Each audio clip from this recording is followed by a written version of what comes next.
My name's Lynda Huxley, and I'm just going to show you how to feed house martins when they're not willing to take food from you, which would normally happen when you first get birds. They don't realise that you're going to give them the food, so you have to force feed them initially, maybe for a few hours, half a day, until they get the hang of the fact that you're going to give them the food.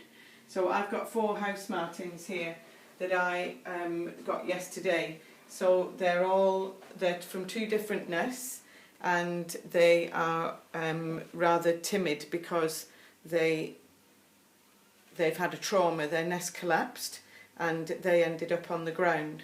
So when you lift them out of the bowl, if their little feet, well, you might be able to see how sharp the claws are. They'll stop wriggling, and so they will hang on to the fabric. So if you just put your finger behind the foot, it should help them release the foot from the fabric or from the kitchen paper. They need those little hooky claws for when they're hanging on to their mud nest. So this bird is maybe a week or so from fledging. You can see that the feathers are still in the sheath, and also the wings are too short. They should be quite long and crossing over. So with this little bird, I'm going to feed it some mealworms, and the mealworms are in this pot. You don't feed that white thing. That's the worm, the mealworm, when it's actually gone into the next stage, and that's too sharp to feed. So you actually feed them this, and you need to cut off the head. And if you do that, it will mean that the bird's not going to eat the feet at the front of the animal, and also it's going to stop it from wriggling, which will make it a lot easier to feed. So remember to wash your hands before you feed the bird. And I apologise, my nails may look dirty, they're not. I've just been stoning plums and my fingers have been dyed. So hold the bird in your hand, and with your fingernail, can you see, is that showing? With your fingernail, just go into the beak from the side, not from the tip, where it's yellow and the bird has a gape where the adults would have been feeding it. So gently pull the bottom down, and with this finger just hold the beak gently open, and then that allows you to pick up your mealworm and push it into the throat of the bird.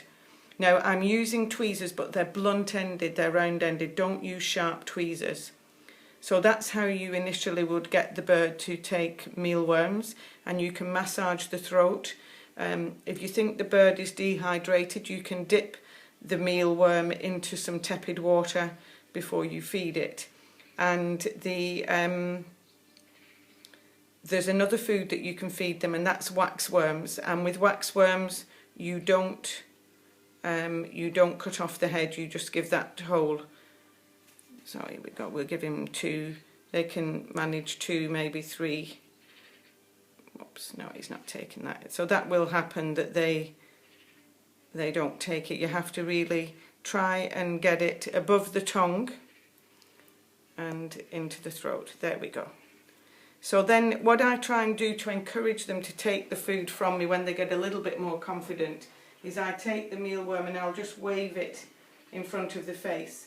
So this chick is not really responding to that, but after a while, when it gets a bit more confident, it will start to respond to the movement of the worm, and then it may gape and you can push the worm in, and that way gradually they will start to feed. It shouldn't take too long, half a day, maybe a day.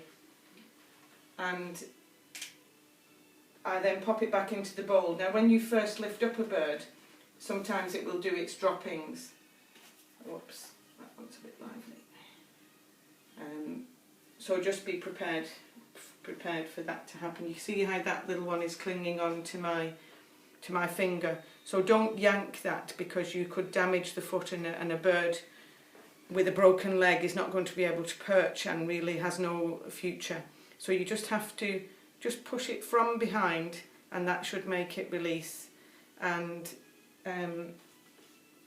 if you do damage the nail and it starts to bleed, what you use to stem the bleeding on birds' legs is corn flour. Pad it with corn flour and it will eventually stop the bleeding. But a bird that has a bleeding foot will bleed to death unless you can stem it with the corn flour. Now there we go, he's been quite cooperative. And we'll just get another mealworm. Let's cut the head off. Sorry, there we go. So.